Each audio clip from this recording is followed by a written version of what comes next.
कि आपको गुस्सा बहुत ज्यादा आता है, आप बात बात पर चिल्लाते हो और कभी कभी तो इतना गुस्सा आता है कि क्या करें और बहुत परेशान हो जाते हैं आपके आसपास वाले।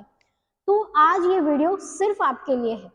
अगर आप मेरे बताए हुए प्राणायाम का अभ्यास करोगे तो आपका गुस्सा जो है वो पिघल जाएगा और आप स्वस्थ हो जाओगे। तो video hello, this is world record holder Twinkle Acharya. स्वागत है आप सभी लोगों का। हमने जीवन में कभी ना कभी तो गुस्सा जरूर किया होगा। कोई भी इंसान होगा, उसको किसी ना किसी दिन या फिर कभी ना कभी तो उसे गुस्सा जरूर आया होगा।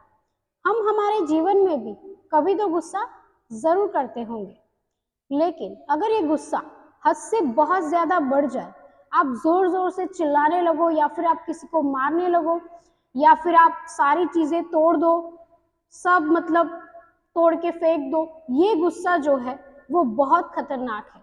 अगर आपको ऐसा गुस्सा आता है तो आपने संभल जाना चाहिए। आपको डिप्रेशन भी हो सकता है या फिर कोई गंभीर बीमारी भी हो सकती है। तो आपने जरूर ये देखना है कि ऐसा मुझे क्यों हो रहा है। तो अगर आपको ऐसा गुस्सा आता है तो आपने नियमित रूप से योग अभ्यास करने हैं। जब हम अपनी सांसों पर ध्यान केंद्रित करते हैं तब हमारा गुस्सा जो है वो शांत हो जाता है। पुराने जमाने में जो लोग थे वो इतना गुस्सा नहीं करते थे, लेकिन आजकल के जो बच्चे हैं, आजकल के जो लोग हैं, वो तो बहुत ज्यादा गुस्सा करते हैं। तो ये गुस्सा जो है ये पहले इतना ज्यादा नहीं हुआ करता था, यानी कि गुस्सा लोग कम किया करते थे। लेकिन आजकल तो जिसे देखो वो जोर से चिल्ला रहा है, जिसे देखो वो गुस्सा कर रहा है, गाली गलौज दे रहा है। तो ये नॉर्मल बात नहीं है। आपने नियमित रूप से अपने दिमाग को शांत रखना बहुत ही जरूरी है। हम अपना फिजिकल ख्याल बहुत ही अच्छी तरीके से रखते हैं, हम फिजिकल फिटनेस पर बहुत ज्यादा ध्यान देते हैं, लेकिन हम हमारे दिमाग के ऊपर कोई ध्यान नहीं देते। लोग ऐसा सोचते हैं कि हम जिम जाते हैं, वर्कआउट करते हैं, इससे हमारी सेहत अच्छी रहती है, लेकिन आपकी मेंटल हेल्थ का क्या? अगर आपका दिमाग शांत नहीं है तो आपकी जो फिजिकल फिटनेस है वो भी आपको काम नहीं आएगी। तो नियमित रूप से आपने योग करना है। योग इसीलिए किया जाता है ताकि आपका मानसिक संतुलन जो है वो ठीक रहे, किसी भी परिस्थिति में आप आसानी से बाहर निकल सके और आप बिना गुस्सा किए अपनी प्रॉब्लम को सॉल्व कर सके। लोग बहुत ज्यादा गुस्सा हो जाते हैं छोटी छोटी बातों पर। अगर किसी ने उसका काम बिगाड़ दिया तब गुस्सा हो जाएंगे, या फिर कोई लेट आता है तब गुस्सा हो जाते हैं। कभी कभी परिणाम न मिलने पर भी गुस्सा हो जाते हैं, कभी कभी लॉस हो जाता है बड़ा तब भी गुस्सा हो जाते हैं। तो कभी कभी लोग ऐसा भी करते हैं कि किसी का गुस्सा किसी और पर भी निकाल देते हैं। तो ऐसे नहीं चलता। जीवन में आपको जरूर ये सोचना है कि ऐसे आप आगे नहीं बढ़ पाओगे। तो आज मैं आपको एक कहानी सुनाने वाली हूँ। वो कहानी सुनकर आप गुस्सा करना ही छोड़ देंगे। ये कहानी है स्वामी विवेकानंद जी की। आपने स्वामी विवेकानंद जी की बहुत सारी किताबों को पढ़ा होगा, उनके बारे में जाना भी होगा। तो स्वामी जी जब गंगा किनारे के घाट पर ठहरे थे तब उनके पास में ही एक साधु महाराज ठहरे थे। वो साधु महाराज हर रोज स्वामी जी की कुटिया में आकर उन्हें गाली गलौज देते थे, हमेशा उनके बारे में अनाप शनाप बोलते थे। स्वामी जी कुछ भी नहीं कहते थे। स्वामी विवेकानंद जी शांत बैठकर मुस्कुरा रहे थे। उनके शिष्यों ने उन्हें कई बार कहा, स्वामी जी को कई बार कहा कि ये जो साधु महाराज है वो आपको गाली गलौज दे रहे हैं, आप सामने कुछ भी जवाब नहीं दे रहे। तो स्वामी जी ने कहा कि वो अपने आप ही ठीक हो जाएगा, मुझे कुछ भी नहीं कहना है। एक बार किसी सज्जन ने स्वामी जी को फल भिजवाए। स्वामी जी ने उस फल में से स्वादिष्ट फल चुनकर अपने शिष्य को कहा कि आप जो साधु महाराज वहां पर ठहरे हैं उनको जाकर दे दो। उनके शिष्य ने कहा कि स्वामी जी ये आप क्या कर रहे हैं, वो तो आपको गालियां देता है, उन्हें आप फल देने जा रहे हैं, वो कैसे होगा? तो स्वामी जी बोले कि ये हर रोज यहाँ पर आता है, गाली गलौज करता है, मेरे बारे में अनाप शनाप बोलता है, तो उसकी ऊर्जा कितनी व्यय होती है, उसे कितनी ताकत की जरूरत है। आप फल देकर आओ और उनसे कहो कि आप जो यहाँ पर आप हर रोज जो मधुर वचन बरसाते हैं, ये उसके लिए है, आपको बहुत सारी ऊर्जा की जरूरत है। वो शिष्य उस साधु के पास चला गया और साधु को फल दिए उसने। साधु ने बिल्कुल मना कर दिया कि कौन हो तुम, चले जाओ यहां से, तुम मुझे फल देने आ गए, आपके महाराज को तो मैं कितनी गालियां देता हूं, वो भला मुझे फल क्यों देंगे, किसी और को दिए होंगे, तुम जाओ यहां से। उनका शिष्य फिर से स्वामी जी के पास आ गया। स्वामी जी ने उनसे कहा कि नहीं, तुम फिर से जाओ, उन्हें फल देकर आओ। वो शिष्य फिर से साधु महाराज के पास गया और उन्हें फल देते हुए कहा कि साधु जी, आप ये फल स्वीकार करें, हमारे स्वामी जी ने आपसे कहा है कि आप इस फल को खाइए, आपको जरूरत है, आप बहुत सारी ऊर्जा का व्यय कर रहे हैं, हर रोज आप जो मधुर वचन बरसाते हैं, उसके लिए आपको ऊर्जा चाहिए। वो साधु अचंभित हो गया, उसका हृदय परिवर्तन हो गया और वो अपनी नजरों में ही गिर गया। वो जमीन पर बैठ गया और रोने लगा।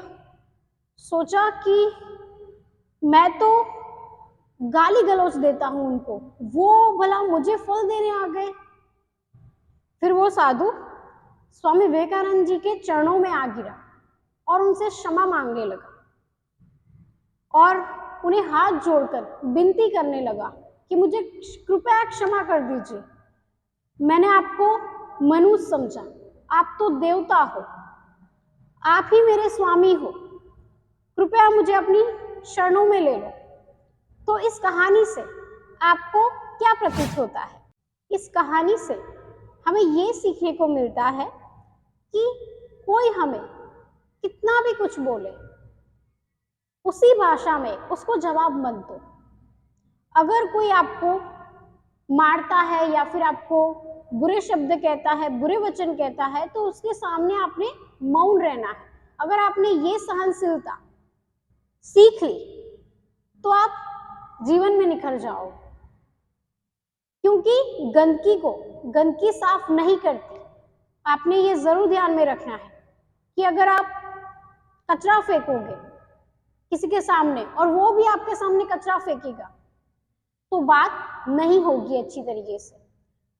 तो नियमित रूप से आपने ये जरूर ध्यान में रखना है कि मुझे अपना जो उत्तर है वो अच्छे शब्दों में देना है, भले ही सामने वाला किसी भी भाषा का प्रयोग कर रहा हो या फिर हम पर गुस्सा हो रहा हो। तो इस कहानी से आपको बहुत कुछ सीखने को मिला होगा। तो चलिए अब हम प्राणायाम की ओर बढ़ते हैं। मैं आपको 3 प्राणायाम आज सिखाने वाली हूँ। अगर नियमित रूप से वो 3 प्राणायाम आप करते हैं तो आप अपने गुस्से पर कंट्रोल कर पाएंगे। सबसे पहले तो आपने क्या करना है, गुस्सा अगर आपको आता है तब आपने अपनी सांसों पर ध्यान केंद्रित करना है, या फिर आप खुद को आईने में भी देख सकते हैं, आपका गुस्सा शांत हो जाएगा। अगर आपको गुस्सा बहुत ज्यादा आता है तो आप लंबी गहरी सांसें भरना शुरू कर दीजिए। सांस लीजिए, सांस को छोड़ दीजिए, सांस लीजिए, सांस को छोड़ दीजिए। जब कभी आपको गुस्सा आए तब आपने इस प्रयोग को करना है। फिर आपने क्या करना है, नियमित रूप से सुबह जल्दी उठना है। जी हाँ, सूरज की किरणों में कुछ समय बिताना है। अगर आप ये 3 प्राणायाम सूरज की किरणों में सामने बैठकर करते हैं तब आपको विशेष लाभ मिलेगा। तो सबसे पहले अगर आप पद्मासन लगा पा रहे हैं तो आपने पद्मासन को लगा लेना है। अगर आप पद्मासन नहीं लगा पा रहे हैं तो आप सुखासन में भी बैठ सकते हैं या फिर आप वज्रासन में भी बैठ सकते हैं। हाथ रहेंगे आपके ज्ञान मुद्रा में। आपने क्या करना है, लंबी गहरी सांसें भरनी है। सांस लीजिए, सांस को छोड़ दीजिए, सांस लीजिए, सांस को छोड़ दीजिए, सांस लीजिए, सांस को छोड़ दीजिए। आपने क्या करना है, सुबह सुबह सूरज की किरणें जब निकल आए, पंछियों की आवाज आए, तब आपने मैट लेकर वहां पर बैठ जाना है जहां पर सूरज की किरणें अच्छी तरीके से आती हो सके तो आप गार्डन में भी बैठ सकते हैं या फिर अपने घर पर भी जहां पे आप सूरज की किरणों को ले पाए उस जगह पर आप बैठ सकते हैं। बहुत फायदा होगा और आपका मन जो है वो बहुत शांत हो जाएगा। लंबी गहरी सांसें भरेंगे हम, साथ में आप स्पिरिचुअल म्यूजिक भी सुन सकते हैं या फिर नेचर जो आवाज आ रही है मां प्रकृति से उसको भी सुन सकते हैं। श्वासों पर ध्यान केंद्रित करने के बाद हम करेंगे नाड़ी शोधन प्राणायाम यानी कि अनुलोम विलोम प्राणायाम। इसके लिए आपने अपने अंगूठे से अपनी एक नोस्ट्रिल को ऐसे बंद करना है इस प्रकार से, और पहली उंगली इस प्रकार से रहेगी, ऐसे बंद कर दीजिए एक नोस्ट्रिल को बंद करिए। जो नोस्ट्रिल खुली है वहां से आपने सांस को लेना है, सांस लीजिए और सांस को छोड़ दीजिए, सांस लीजिए और सांस को छोड़ दीजिए।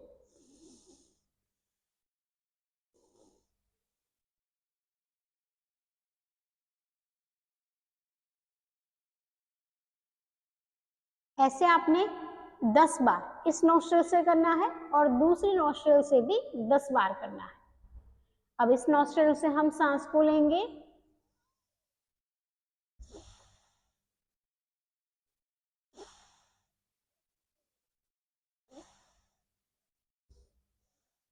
दोनों साइड 10-10 बार आपने सिंगल नोस्ट्रिल से सांसों को लेना है और छोड़ना है। अब हम करेंगे ऑल्टरनेट यानी कि दोनों साइड। इस नोस्ट्रिल को ऐसे बंद करेंगे अंगूठे से, सांस लीजिए, फिर इस नोस्ट्रिल को बंद करके दूसरी नोस्ट्रिल से सांस को छोड़ दीजिए। फिर जहां से आपने सांस को छोड़ा है, इस नोस्ट्रिल से हमने सांस को छोड़ा है तो इसी नोस्ट्रिल से फिर से हम सांस को लेंगे और फिर दूसरी नोस्ट्रिल से हम सांस को छोड़ देंगे। जहां से हम सांस को लेंगे उसकी दूसरी नोस्ट्रिल से हम सांस को छोड़ देंगे, फिर जहां से हमने सांस को छोड़ दिया वहीं से हम फिर से सांस को लेंगे। तो चलिए अभ्यास कीजिए।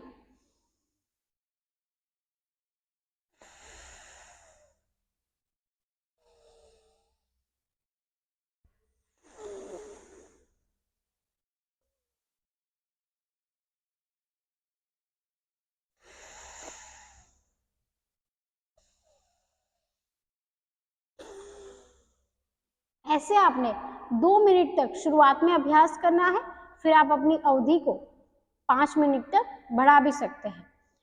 अब हम क्या करेंगे, एक नोस्ट्रिल को ऐसे बंद करेंगे जैसे हमने पहले किया था, सांस भरेंगे और 5 बार गिनती करेंगे, 1 2 3 4 5। मन ही मन आपने गिनती करनी है और सांस को भरनी है ऐसे, यानी कि 5 सेकंड तक अपनी सांसों को भरना है। फिर दूसरी नोस्ट्रिल से सांस को छोड़ देना है। यहां भी आपने 5 सेकंड तक गिनना है सांस को छोड़ते हुए। फिर आपने 3 सेकंड तक रुकना है। रुकने के बाद आपने फिर से सांस भरनी है, 5 सेकंड तक आप सांस भरिए और फिर यहां से 5 सेकंड तक सांस को छोड़ दीजिए। ऐसे आपने लगातार 5 मिनट तक अभ्यास करना है, आपको विशेष लाभ मिलेंगे ही मिलेंगे। हमारी अगली क्रिया है शीतली प्राणायाम। शीतली प्राणायाम को ठंडक वाला प्राणायाम भी कहते हैं, यानी कि आपके शरीर में ये शीतलता प्रदान करता है। तो इसे हम कैसे करेंगे, अपनी जीभ को ऐसे फोल्ड करेंगे इस प्रकार से। अगर आपकी जीभ फोल्ड नहीं हो पा रही है तो आप अभ्यास कीजिए, एक ना एक दिन तो हो ही जाएगा, 10 दिन में हो ही जाएगी। तो ऐसे आपने जीभ को फोल्ड करना है और वहां से सांस को भरना है गले के अंदर। यहाँ पर आपको ठंडा महसूस होगा, ऐसे।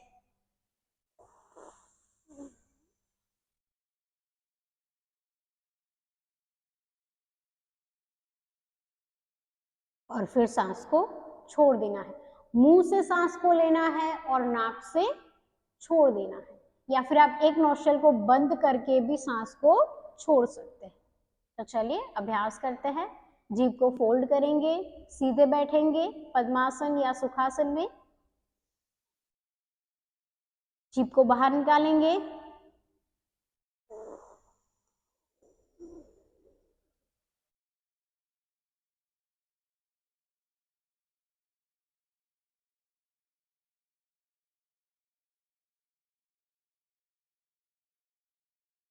तो ऐसे आपने अभ्यास करना है।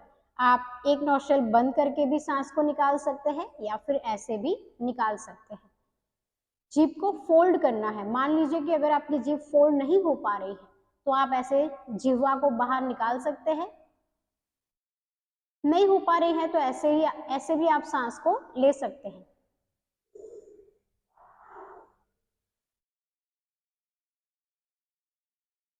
फोल्ड कीजिए, प्रयत्न कीजिए, हो जाएगा।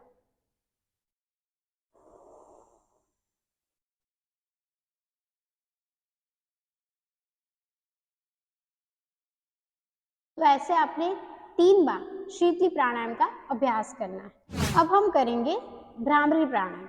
भ्रामरी प्राणायाम करने के लिए सबसे पहले तो आपको ऐसे ही बैठना है, सीधा पद्मासन में या फिर सुखासन में आप बैठ सकते हैं। कमर आपकी सीधी रहेगी। इस प्राणायाम को करने से हमारी स्मरण शक्ति बहुत ज्यादा बढ़ जाती है और हमारा विकास जो है बहुत ही अच्छी तरीके से होता है। अगर छोटे बच्चों को इस प्राणायाम को करवाया जाए, छोटे बच्चों को बचपन से ही नियमित रूप से भ्रामरी प्राणायाम करवाया जाए तो उनका सर्वांगी विकास हो सकता है और जो भी आप लाइफ में चाहते हैं वो भी इस प्राणायाम से हासिल कर सकते हैं, क्योंकि ये हमारी आध्यात्मिक ऊर्जा को जगाने के लिए भी बहुत ज्यादा फायदेमंद है और ये हमारे गुस्से को शांत रखता है। चलिए तो अब हम शुरू करते हैं।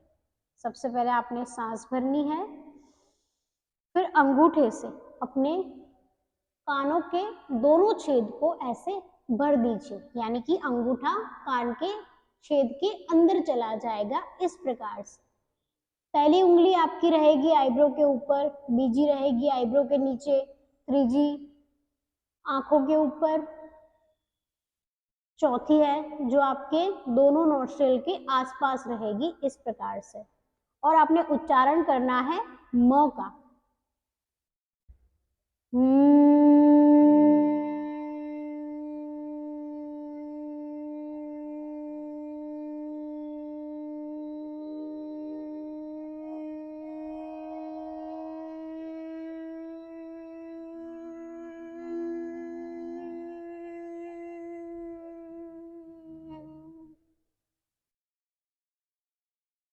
तो ऐसे आपने म का उच्चारण करना है इस प्रकार से।